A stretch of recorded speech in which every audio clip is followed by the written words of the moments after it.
Bien, bonjour à tous et à toutes. Merci, un grand merci donc d'avoir répondu présent à notre invitation pour cet afterwork spécial facture électronique. Je suis Eric Jamet, j'ai en charge la direction marketing de Tessie et on est particulièrement ravis de vous accueillir donc, dans ce superbe espace. Je pense que vous ne le connaissiez pas encore pour la plupart d'entre vous. On a pris possession de ces nouveaux locaux donc, après les fêtes, donc depuis janvier de cette année, et effectivement ça nous permet de vous accueillir dans des conditions plutôt sympathiques. Donc voilà, vous êtes parmi les premiers avec lesquels on teste effectivement ces nouveaux locaux et cette vue d'été qu'on aura, vous verrez tout à l'heure depuis le rooftop, donc j'espère que vous en profiterez pleinement. Voilà. Donc avant ça, le sujet du jour, c'est bien sûr un an de la réforme du passage à la facture électronique, c'est de faire un point véritablement sur les choses qui restent à faire pour être prêt effectivement en 2024. On va accueillir un certain nombre de témoignages d'experts qui vont nous aider aussi avec Tessie à vous donner effectivement un certain nombre de clés à ce sujet-là. C'est l'objet de cette heure d'échange, de présentation, de retour d'expérience. N'hésitez pas à poser toutes les questions évidemment qui vous traversent l'esprit ou les sujets qui vous interpellent suivant le stade du projet où vous en êtes. On est vraiment là pour échanger et pour partager avec vous, pour vous amener un certain nombre d'éléments de réponse. C'est pour ça qu'on a privilégié un afterwork avec aussi ce moment d'échange derrière, donc profitez-en pleinement. Pour introduire donc cet afterwork, je vous propose d'accueillir Virginie de Georgis, qui va vous dire quelques mots. Merci. Bonjour à tous, merci vraiment d'être là parmi nous, ça nous fait chaud au cœur de vous avoir ici pour l'Afterwork Digital Voice. Voilà. Avant de démarrer dans le vif du sujet, j'ai une petite pensée par rapport aux événements qui se sont passés sur notre site de Roubaix. En effet, vous devez peut-être le savoir ou pas, mais notre site de Roubaix a été totalement détruit par les flammes suite à des émeutes, donc suite aux émeutes qui se sont passées vendredi. On a une pensée toute particulière pour nos collaborateurs qui se démènent, et le mot est faible, pour relancer toute l'activité et les plans de continuité d'activité. Et je suis fière en tout cas d'eux. Et je tenais à partager avec vous ce petit moment qui me tient particulièrement à cœur parce que, vous voyez, j'ai encore des petits bruits dans la voix. J'étais avec eux vendredi et voilà, je suis très très fière d'eux. Voilà. Mais nous ne sommes pas là pour ça, nous sommes là pour fêter d'autres choses. Nous sommes là pour fêter d'abord le dépôt de notre candidature pour être PDP, voilà, mais pas que. Nous sommes là aussi parce que nous, en plus de cette demande d'immatriculation, on a déposé un dossier de participation à la phase pilote conduite par la DGFiP. Qui va choisir, donc là c'est quand même plus difficile d'être choisi, mais on espère être parmi eux, qui va choisir les dossiers qui seront à même de tester le plus grand nombre de cas d'usage et de sécuriser du coup le bon fonctionnement du dispositif pour les clients. Tout ceci arrive suite à de nombreux investissements. On n'a pas débarqué dans la facture électronique hier. Ça fait maintenant plus de 10 ans qu'on se positionne comme un acteur majeur du traitement des factures, que ce soit les factures entrantes ou les factures sortantes, puisqu'on peut aujourd'hui être fier d'une trentaine de clients et de grandes entreprises qui ont décidé de nous confier leur traitement. Je ne peux en citer que quelques-unes, mais en tout cas ceux qui nous ont rejoints fin 2022, début 2023, on peut donc citer la Société Générale, on peut citer Eiffage, Nexity ou encore Europe Assistance. Voilà, je ne veux pas faire de jaloux, hein, c'est simplement quelques clients. En tout cas, un grand merci à tous nos clients, eux compris, pour leur confiance. Effectivement, dans un an, quasiment jour pour jour, va être mis en place la réforme et il nous semblait intéressant de faire un point de situation afin de mieux vous aider, vous entreprises, à appréhender cette dernière ligne droite qui va être cruciale. Alors peut-être que vous faites partie de ceux qui seront dans la salle de juillet 2024, peut-être janvier 2025 ou même janvier 2026. Mais il nous semblait intéressant de vous apporter et de partager aussi des retours d'expérience d'entreprises comme les vôtres avec qui nous collaborons déjà. Et c'est pour ça qu'on remercie à ce titre Enedis, Société Générale et Mazars d'être à nos côtés pour animer ce rendez-vous et que nous proposons ce soir. Donc vous êtes libre de leur poser, pas moi, moi je n'y connais rien, de leur poser à eux les questions que vous souhaitez pour pouvoir vous aider à mieux appréhender ce sujet qui est éminemment stratégique et structurant. Et peut-être qu'on n'avait pas envisagé tout ce que ça peut apporter au sein de l'entreprise. Donc, sans plus attendre, je vous propose de démarrer les tables rondes. Allons-y. Merci Virginie, on peut applaudir, je pense.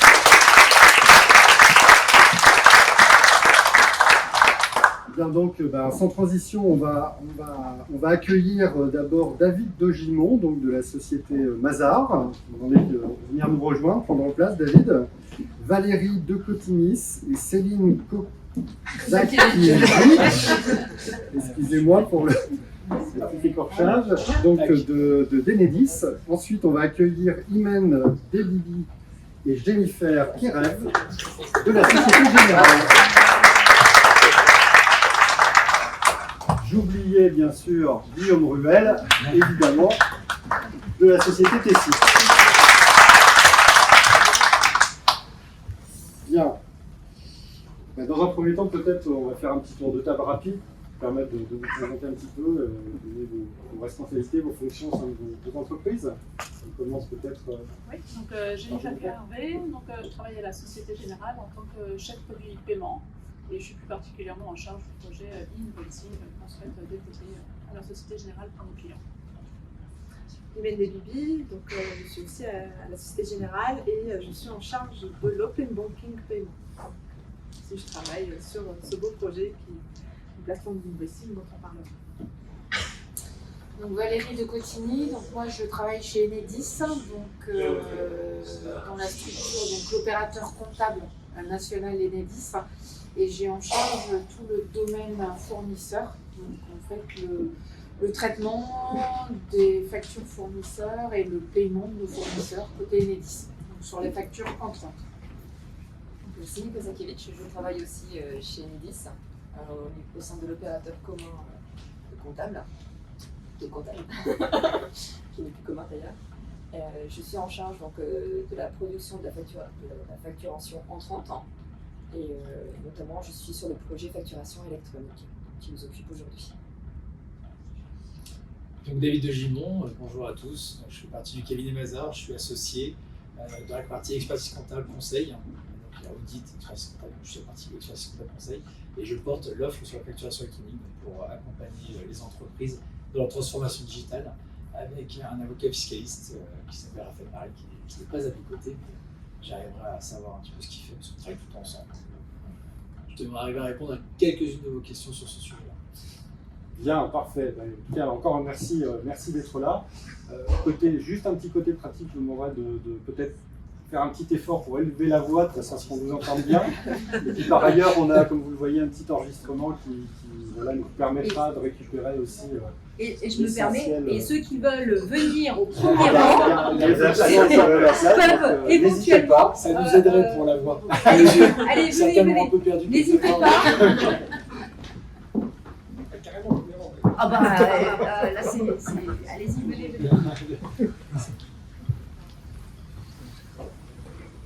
Parfait. Bien, on commence. Alors, peut-être une première question à David. On est à 1 an de la réforme.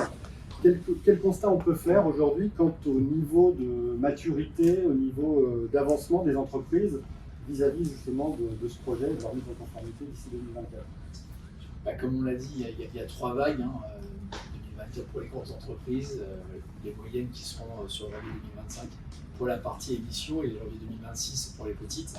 Et donc on voit ces 3 grandes maturités, ou en tout cas ces 3 niveaux de maturité, avec des grandes entreprises qui ont pris le sujet en main parce que et voyaient la date arriver. Et on se rappelle quand même que le calendrier a été repoussé de 18 mois, donc elle l'avait déjà dans le viseur, en tout cas elle s'était déjà occupée sur ce sujet-là. Donc c'est quelque chose qu'elles avaient anticipé, ou en tout cas sur lesquelles on voit qu'elles ont aujourd'hui une maturité. On a déjà des grandes entreprises, vous en avez cité quelques-unes qui travaillent ou qui sont déjà dans la mise en place de l'outil. Sur la partie des moyennes entreprises, on va plutôt avoir des entreprises qui commencent à voir comment mettre en place, ou en tout cas choisir leur solution, ou réfléchir sur PDP, OD, qu'est-ce que c'est que tout ça, mais en tout cas avec un niveau de maturité qui est plus de l'acculturation, mais qui est déjà une belle sensibilisation. Mais on voit qu'il y a encore des recherches d'informations et des questionnements. Alors je suppose que ça sera peut-être aussi certaines de vos questions si vous faites partie de ces éléments, mais des questionnements sur d'accord, mais pratiquement dans la pratique en pratique, comment ça va se passer. Et donc on a encore des sujets de réflexion, en tout cas d'interpellation sur du questionnement. Et puis après on a les petites entreprises qui, et après c'est peut-être aussi assez simple de comprendre qu'à 2026 pour eux c'est peut-être un peu loin, en tout cas c'est pas tout de suite dans le viseur, ils ont d'autres priorités. Et donc pour l'instant elles viennent, elles écoutent attentivement. On essaie de les rassurer, on fait partie, Mazars fait partie de la communauté des relais et avec la DGFIP, il y a aussi ce besoin de rassurer les petites entreprises pour dire qu'elles vont être accompagnées. Généralement, elles ont des experts comptables ou des gens dont c'est le métier qui vont pouvoir les accompagner. Mais c'est vrai que on voit que ce n'est pas leur sujet d'actualité. On le comprendra et qu'il y a d'autres choses à faire. On sort quand même mine de rien de la pandémie, il faut le rappeler.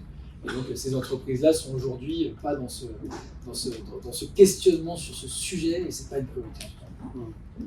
Guillaume, quelques mots peut-être pour te présenter aussi. Moi j'adore. Moi j'en charge une partie de la direction commerciale chez Plessis France, dont celle dédiée à la facture électronique, à la commercialisation de notre solution de facturation électronique. Justement, du coup, en rebond par rapport à ce que disait à l'instant Mazars, est-ce que depuis, j'ai vu parler d'une trentaine de clients maintenant avec lesquels on traite des flux de factures, cette approche, tu l'as constatée aussi ou y a-t-il des nuances constatées par rapport aux clients un peu. Je peux apporter une nuance qui est plutôt nous la perception d'une future PDP, donc par rapport à la qualité ou en tout cas à ce qu'on a comme cahier des charges quand on nous les communique. Alors, en effet, il y a cette catégorie des PME, TPE, où je dirais que c'est la catégorie des absents, c'est-à-dire que pour l'instant, eux, la réforme, ils n'ont pas du tout dans leur radar. Après, nous, on est confrontés à trois types d'acteurs. On a les entreprenants, les confiants et potentiellement les insouciants. Il n'y en a aucun qui est mieux, voilà, il y en a aucun qui est mieux que l'autre. Simplement, voilà, les entreprenants, ça peut être les grands groupes. Généralement, ils sont accompagnés, potentiellement par Mazars ou d'autres cabinets. C'est ceux qui ont vraiment pris conscience de ce que représentait la réforme. Et eux, voilà, ils sont hyper méticuleux dans l'approche. Ils en profitent généralement d'ailleurs aussi pour revoir tout leur process à cette occasion. Et là, ils prennent conscience que c'est un projet qui peut être très conséquent en fonction de la maturité de l'entreprise, de leur architecture, du nombre de collaborateurs, du nombre de clients, du nombre de fournisseurs. Ensuite, on a les confiants. Les confiants, c'est ceux qui viennent nous voir et qui nous disent « Bon, moi j'ai compris qu'il y avait la réforme, j'attends que ma future PDP fasse le job. » Et là, apparemment, c'est un peu compliqué parce qu'en effet, la PDP ne pourra pas tout faire. Il y a quand même des sujets un peu intrinsèques à l'entreprise qu'il faut pouvoir prendre en compte. Et là bien souvent, on réalise en avançant avec elle qu'il faut un accompagnement. Et donc là, c'est bien, on a des cabinets partenaires avec lesquels on travaille qui peuvent prendre le relais pour les aider justement à faire en sorte que cette confiance elle soit maîtrisée. Parce qu'en effet, ils peuvent se reposer sur nous. Mais il faut quand même qu'on les aide. On a un devoir de conseil pour pouvoir faire en sorte qu'ils réussissent la réforme. Et puis ensuite, on a, je disais, les insouciants. Les insouciants, c'est ceux qui pour le coup, se disent, en fait, ils attendent plusieurs choses. Alors déjà, il y en a beaucoup qui misent sur le report de la réforme. Non, mais c'est bon, comme d'hab, il y aura un report. Pour l'instant, de plus en plus compliqué. Voilà, c'est de plus en plus compliqué de miser dessus. Il y a ceux qui se disent aussi, on attend les immatriculations. Donc ça, c'est un sujet d'attendre l'immatriculation. Sauf que si on attend l'immatriculation de la DGFIP qui potentiellement, pour l'instant, est annoncée au T1 2024, ça fait un peu tard pour se positionner. Et puis ensuite, il peut y avoir de l'insouciance en se disant je vais voir comment les autres font et puis je me grefferai au passage, ça sera assez simple. Donc voilà, nous, ce qu'on constate aujourd'hui sur le marché. Très bien. Alors, prenons un exemple. Côté Enedis, grande entreprise, donc je ne sais pas dans quelle catégorie vous vous situez, peut-être vous n'allez pas nous le dire, mais en tout cas, c'est intéressant de recueillir aussi votre feedback par rapport à ces deux analyses un petit peu d'experts. Vous avez aussi entrepris votre mise en conformité du coup il y a quelques temps. Il y a encore pas mal de choses à faire certainement. Vous pouvez nous partager un petit peu votre analyse aussi? Alors, côté Enedis, effectivement, on travaille avec Tessie depuis 2018 sur l'intégration de nos factures entrantes. Donc en fait aujourd'hui, nous en tant que grande entreprise, au sens de la réglementation, on est tenu à partir de juillet 2024 d'accepter des factures au format électronique, chose qu'on fait déjà, hein, puisqu'on a développé toute cette démarche depuis 2018. Alors aujourd'hui on accepte de l'électronique, mais des formats qui ne sont pas les formats du socle, hein, puisqu'ils n'existaient pas à l'époque. Donc aujourd'hui on est dans cette phase de dire bon, on accepte de l'EDI, donc on demande une PDP pour pouvoir continuer à intégrer ces factures au format EDI. On accepte du FactureX, on travaille pour faire en sorte qu'on puisse intégrer du FactureX développé par rapport au FactureX simplifié qu'on a. Et puis on se met en ordre de bataille pour pouvoir intégrer tous les formats du socle. Donc je dirais cette capacité d'intégrer du format électronique ne nous fait pas peur, puisqu'en fait on s'est mis en ordre de bataille depuis un moment. Par contre, après, comment on s'est préparé, c'est que aujourd'hui, on a quand même effectivement, je dirais, entre guillemets, des flux détournés. Hein, ou demain, l'objectif étant quand même donc de pré-remplir la déclaration de CA3, on a tout intérêt que cette déclaration, ce pré-remplissage soit fiable. Donc en fait, on a entamé toute une réflexion en fait, hein, sur nos process où on avait des flux détournés, c'est-à-dire quand je dis flux détournés, des factures qui ne passaient pas par Tessie. Par exemple, on a des avis d'échéance immobilier où on a de la TVA. Aujourd'hui, ça ne passe pas par Tessie. Demain, comment on fait en sorte de les intégrer chez Tessie? Est-ce qu'on fait, aujourd'hui, on ne sait pas une commande, mais c'est un contrat. Donc, on a travaillé sur tous ces flux, je dirais, détournés, soit pour voir comment on les intègre, soit pour voir comment on instaure une conduite du changement auprès de tous nos collaborateurs, pour dire, sur ces flux-là, demain, on passe commande, réception, facture, sur un flux classique. Donc, il y a toute cette phase de conduite du changement. Puis après, il y a tout un tas d'ateliers où on se repose des questions sur nos référentiels. Aujourd'hui, on travaille déjà depuis 2018, on vous fournit des infos, Tessie nous fournit des infos, en retour. Qu'est-ce qu'il faut qu'on rajoute dans ces flux aujourd'hui pour que demain, Tessie soit en capacité de remonter le e-reporting. Donc il y a tout cet aspect interface. Et puis après, sur la partie fournisseur, effectivement, aujourd'hui on a de l'EDI, on constate que c'est surtout nos grands fournisseurs, nos fournisseurs qui génèrent beaucoup de factures.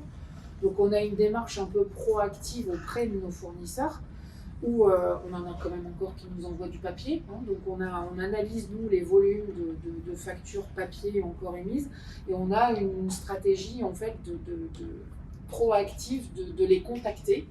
Et là, en fait, je rejoins un peu le diagnostic qui est fait, hein, parce que on peut avoir des fournisseurs locaux, mais qui travaillent beaucoup avec nous, mais qui nous génèrent beaucoup de factures, mais pour autant ne sont pas concernés tout de suite. Hein, donc on a effectivement ceux qui se sont déjà mis en ordre de bataille, et là aujourd'hui on les a en EDI, on les a en FactureX. On a ceux où la réflexion commence à dire là tout compte fait, ça arrive quand même assez vite, donc oui, on est en train de regarder ce qu'on va faire de l'UBL, du C2I, on n'est pas trop fixé. Et puis il y en a pour qui c'est facturation électronique, on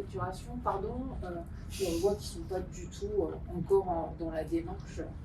Donc voilà, donc on essaie de communiquer, on essaie aussi de pouvoir anticiper, parce qu'on se dit que quand tout le monde va arriver sur de l'électronique, quelque part, il faut aussi câbler tout ça. Donc on essaie d'anticiper, mais on est confronté à ça. Donc, quelquefois, la réflexion n'est pas encore assez mûre pour passer au stade de dire allez, on y va. PDP, OD, c'est un peu, pour certains, c'est encore assez flou. Parlons côté Société Générale, d'un point assez particulier, parce que finalement la facture électronique, on en entend beaucoup parler comme une contrainte assez vécue par les entreprises. C'est la réforme, la conformité, c'est difficile, il y a des contextes qui font que le projet peut être compliqué. On s'aperçoit qu'il y a certains secteurs qui le prennent plutôt comme peut-être une opportunité, ou en tout cas un certain contexte de nouveaux services vis-à-vis de leurs clients. On le voit de plus en plus dans le secteur bancaire, et le témoignage de Jennifer pour illustrer ça peut être intéressant. Du coup, vous avez choisi en fait d'essayer de monter finalement une plateforme un petit peu unique ou spécifique, on va dire, propre à votre métier qui est de banquier vis-à-vis des petits clients, TPE, des clients professionnels. Du coup, avec cette approche, qu'est-ce que qu'est-ce que vous pouvez nous dire qui finalement rejoint un petit peu l'analyse là, partagée et finalement qu'est-ce qui vous motive à aller vers ce service un petit peu nouveau pour une banque vis-à-vis de ses clients? Donc, c'est vrai, la Société Générale, ça fait un moment maintenant qu'on réfléchit sur cette réforme qui en effet n'est pas notre cœur de métier ni notre cœur d'expertise. Cependant, on y a vu une opportunité de pouvoir aider nos clients sur cette réforme qui fait un peu peur quand même. Au niveau des clients, du coup, on s'est dit qu'on pouvait aider le plus facilement. On s'est dit que ce n'était pas les grosses entreprises qui allaient avoir besoin de nous parce que, comme on l'a dit, elles étaient aidées par ailleurs par d'autres cabinets. Donc on a essayé plus de se focaliser sur les PME qui, à notre sens, vont avoir encore plus peur de cette nouvelle réforme, parce qu'en effet, peut-être qu'elles font partie des insouciants, en tout cas, qui n'ont pas encore pris la mesure de ce que ça allait représenter. Et donc notre objectif, c'est en effet de leur fournir une plateforme clé en main qui nécessite le minimum d'impact dans leur récit pour pouvoir qu'ils vivent sereinement, on va dire, le passage de cette réforme. Comme on l'a vu, nous, on n'est pas experts sur la facture électronique, donc c'est vrai qu'on s'est dit que ça serait bien de s'associer à des experts de la facture électronique. Donc, on est en étude pour une future collaboration avec Tessie sur ce sujet, et donc notre objectif, c'est de fournir à nos clients vraiment quelque chose de clé en main qu'ils puissent utiliser directement à partir de leur espace bancaire, pour que ce soit le plus fluide au niveau du parcours. Donc voilà, après, au niveau du calendrier, donc ce type d'entreprises ne sont pas forcément concernées tout de suite par la génération de factures électroniques. Pour autant, elles vont devoir quand même se mettre à cette facture électronique au moins en réception pour pouvoir être atteignables. Et du coup, nous, ce qu'on s'est dit, c'était que voilà, toujours pour essayer d'être le plus serein dans cette réforme, c'est d'essayer de les accompagner au plus tôt. Donc plutôt que d'attendre janvier 2026 pour leur proposer une offre, on aimerait leur proposer dès début d'année 2024, aller les contacter, aller leur expliquer la réforme, aller leur expliquer ce que nous on peut leur apporter, et voilà, leur dire qu'on a une solution clé en main qui peut leur permettre d'anticiper et d'être prêts. Bien, Voilà. Parfait. Alors rentrons un peu dans le concret maintenant, qu'on a fait un petit peu l'état des lieux. David, plus précisément, comment est-ce que vous voyez les 12 mois qui viennent là, et finalement, qu'est-ce qui reste à faire schématiquement? Oui, alors évidemment, la période estivale ne va pas aider, quoique. Non,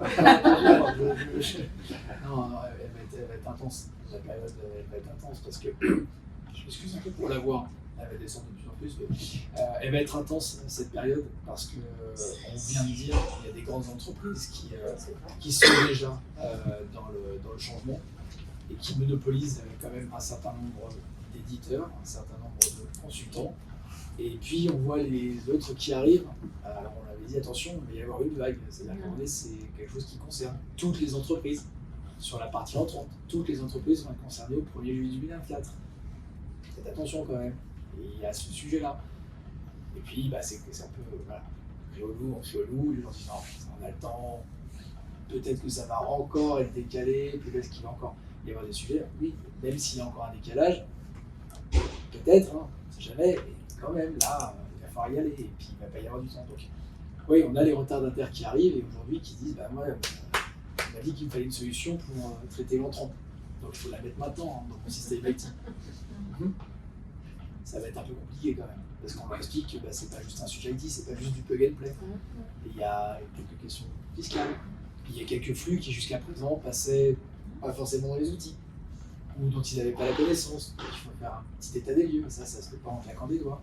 Parce que dans les grandes entreprises, on sait que il y a des processus qui sont différents, des procédures qui sont différentes, des us et coutumes qui sont différentes, en tout cas qui font que entre ce qu'on a écrit et qu'on a dit non, ça c'est le process, évidemment c'est carré, c'est bien. On fait aussi de l'audit, donc les process, les pistes d'audit, les PAF, on les a, elles sont bien, elles sont documentées. Et quand on rentre dans le sujet, on s'aperçoit que tout ne rentre pas toujours dans la case. Et qu'à un moment donné, là, il va falloir faire rentrer ça dans la case. Donc les 12 prochains mois, ils vont être, d'ailleurs il n'y a plus 12 mois, ils vont être intenses pour les grandes entreprises qui ont encore, elles, des questions très concrètes, à peser à la DGFiP. La phase pilote va être essentielle.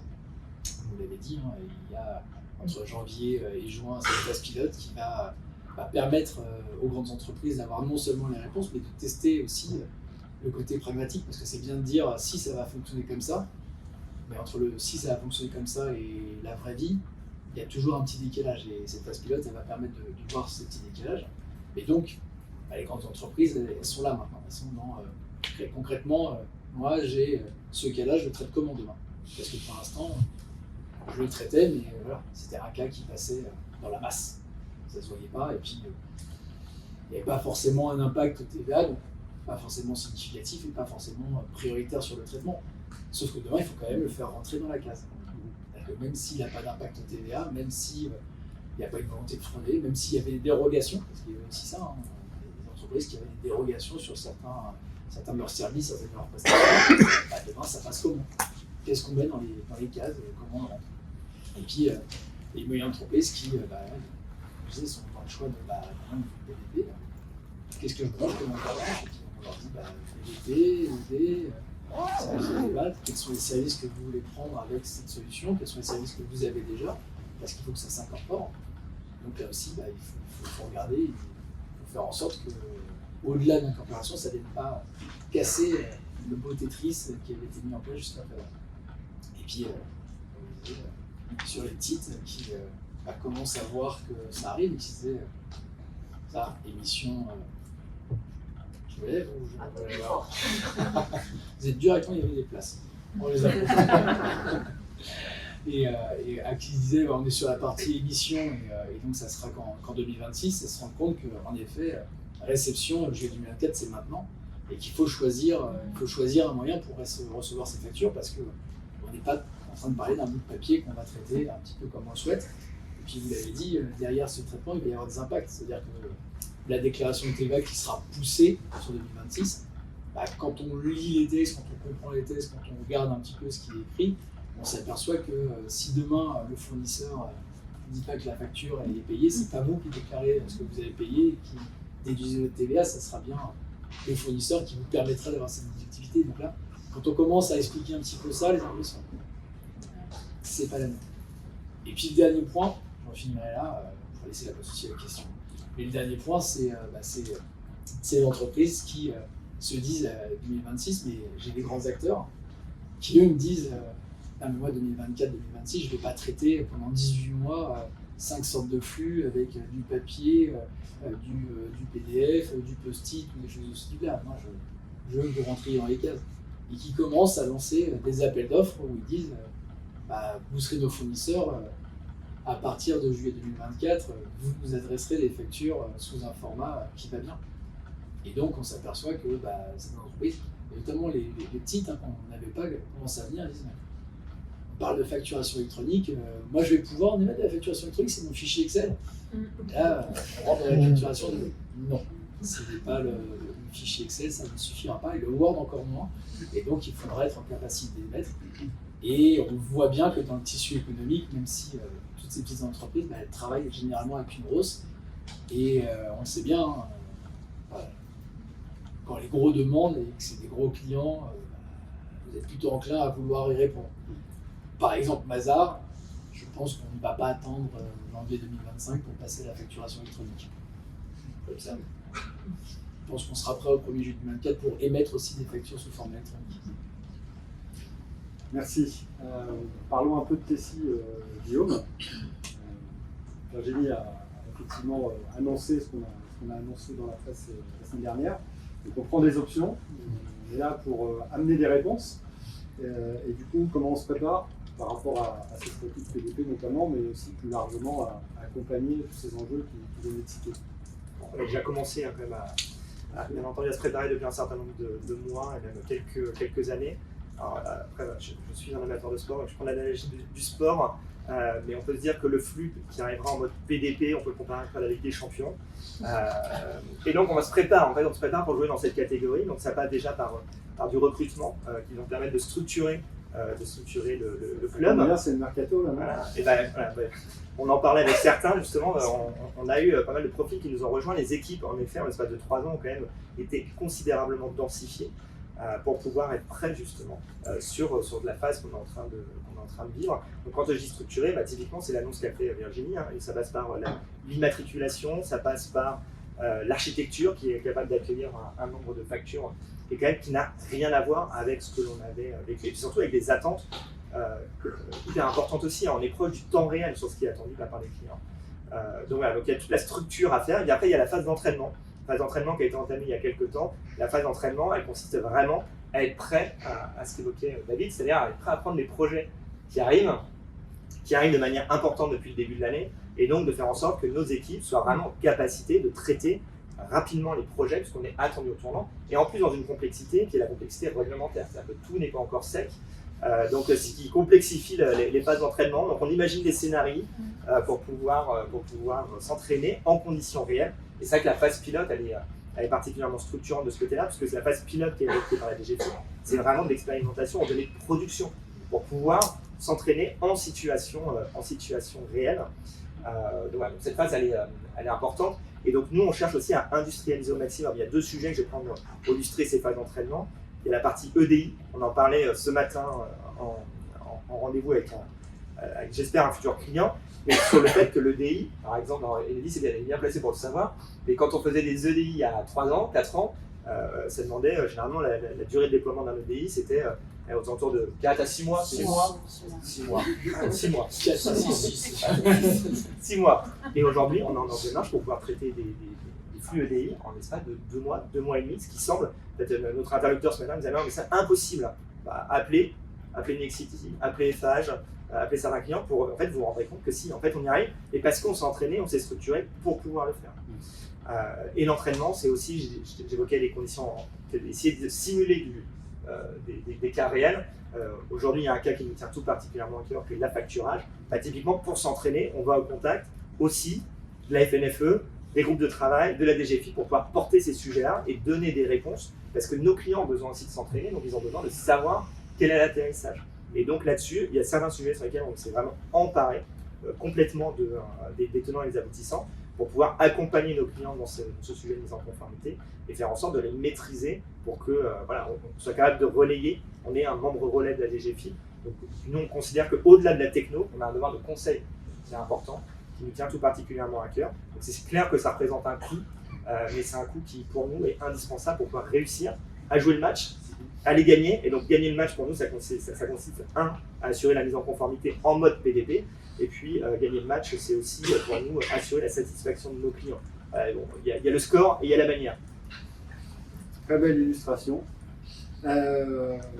Si je reviens vers David, quel type d'accompagnement aujourd'hui, justement dans sa dernière ligne droite, est le plus sollicité aujourd'hui par les clients de Mazars? Est-ce qu'on est plus sur effectivement la phase d'accompagnement? Est-ce que c'est plutôt du conseil sur des choix structurant d'outils ou de plateformes?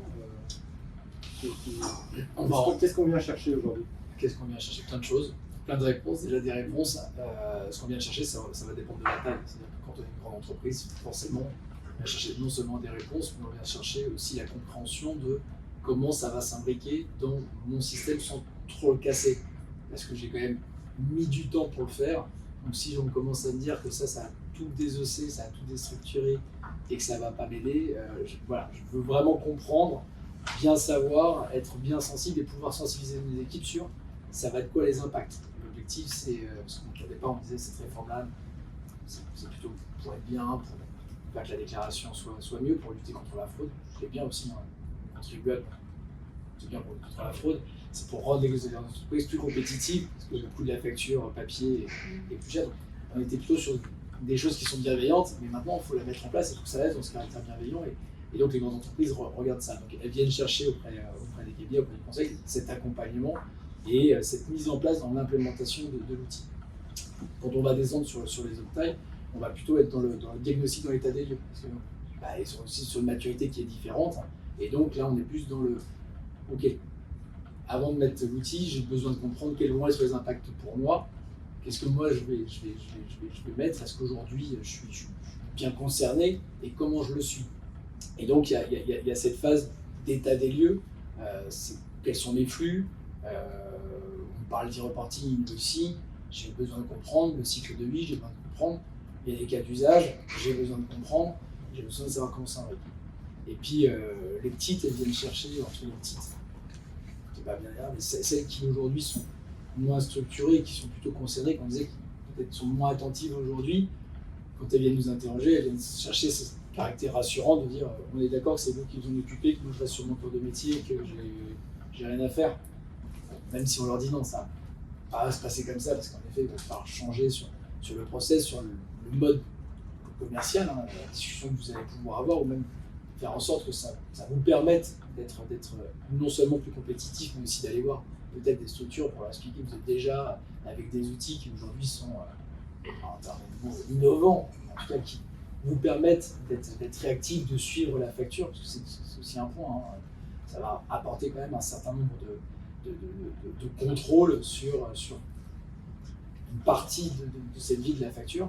Et donc, voilà, on leur explique qu'en effet, sur la partie des outils et vis-à-vis de la partie comptable, on sera plutôt dans la maîtrise, c'est notre cœur de métier, donc évidemment on travaille sur les outils, mais qu'il y aura un impact de leur côté, on leur expliquera en temps et en heure, au moment venu, quand les outils seront là, parce que même pour nous, même si je disais on ne va pas attendre, on va proposer à nos clients des outils qui leur permettront de recevoir ou de facturer, évidemment on est aussi, comme tout à chacun, dans cette mise en place, et donc oui, c'est pas sec. C'est la réglementation. Enfin, certains sont secs, mais il y a d'autres pièces à faire, je pense. Donc voilà, donc il va à savoir, et on revient sur cette phase pilote qui va être vraiment importante pour finaliser. Le sujet, comme on le dit à nos clients, le sujet c'est pas de dire est-ce que vous allez avoir besoin ou pas. Non, vous allez avoir besoin. Ça c'est sûr et certain.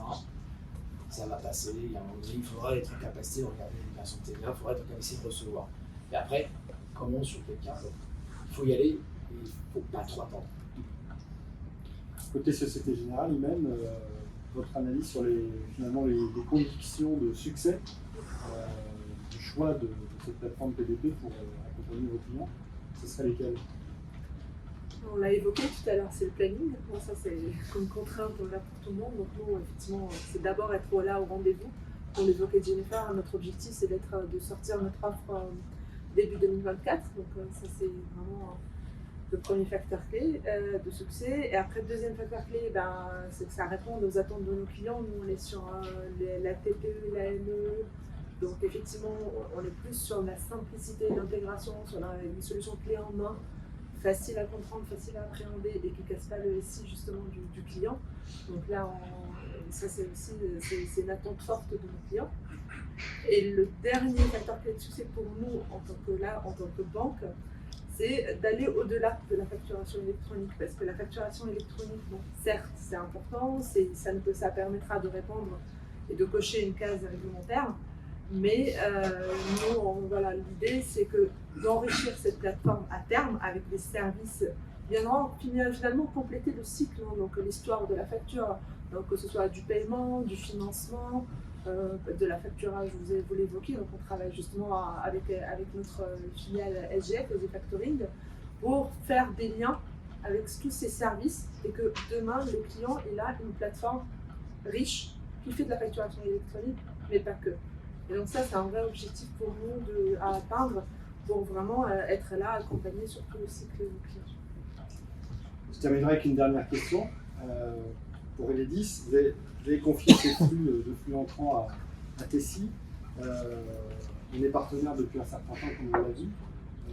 Qu'est-ce qui vous permettra d'être véritablement en rendez-vous au 1er juillet 2024? On a plusieurs travaux, en fait, comme on a vu tout à l'heure. On a fait l'état des lieux, en partenariat aussi avec Tessie. On a réintégré, donc on est en train de travailler pour réintégrer des flux qui étaient dans un process autre que sur Tessie. On a identifié les cas d'usage aussi, qui allaient nous impacter. On travaille avec Tessie justement pour anticiper, c'est le maître mot en fait, c'est l'anticipation de tous les petits détails qui pourraient nous impacter aussi pour juillet 2024 pour pouvoir être en mesure de réceptionner en fait toutes les facturations électroniques, que ce soit la facturation électronique, mais aussi les fournisseurs étrangers qui nous permettront d'établir les éléments de leur facturation. Donc, notre maître mot, c'est vraiment l'anticipation pour intégrer toutes les évolutions d'un point de vue SI, mais aussi en termes de conduite du changement, dans le process interne, pour que ce soit le plus.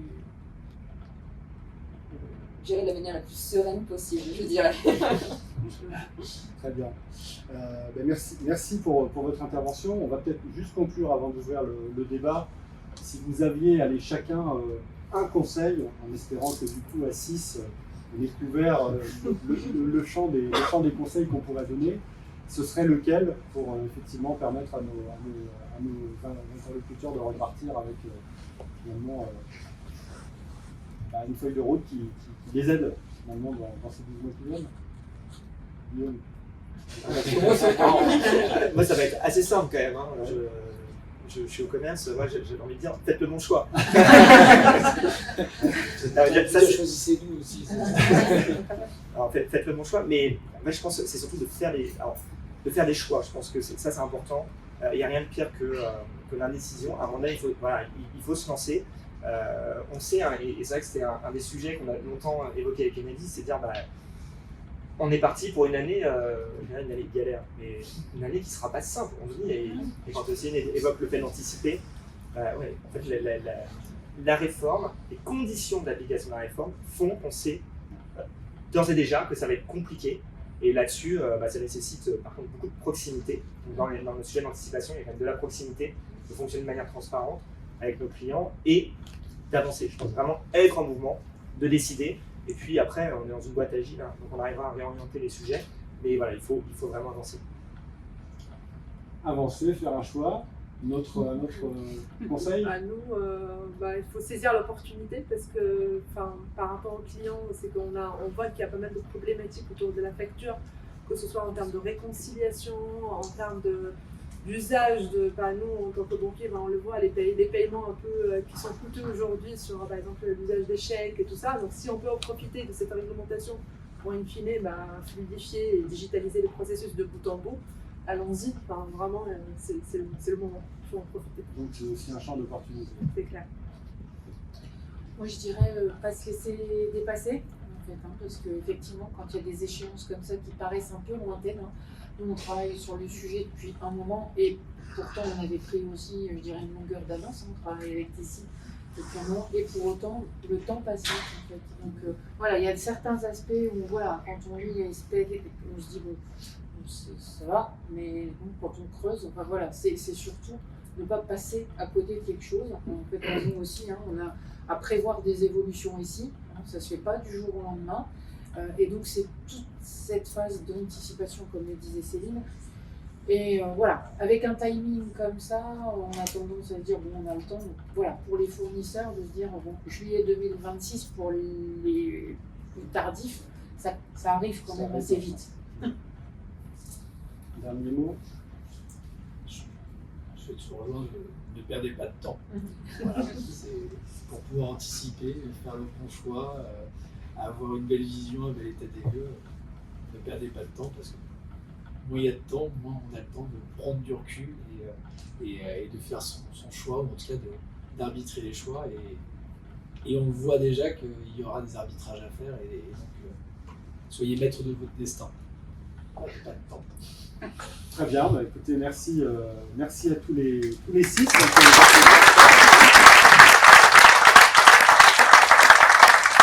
L'idée, c'était de vraiment faire en une petite heure vraiment un état des lieux complet basé sur des vrais retours d'expérience et une analyse aussi de là où on en est chez Tessie.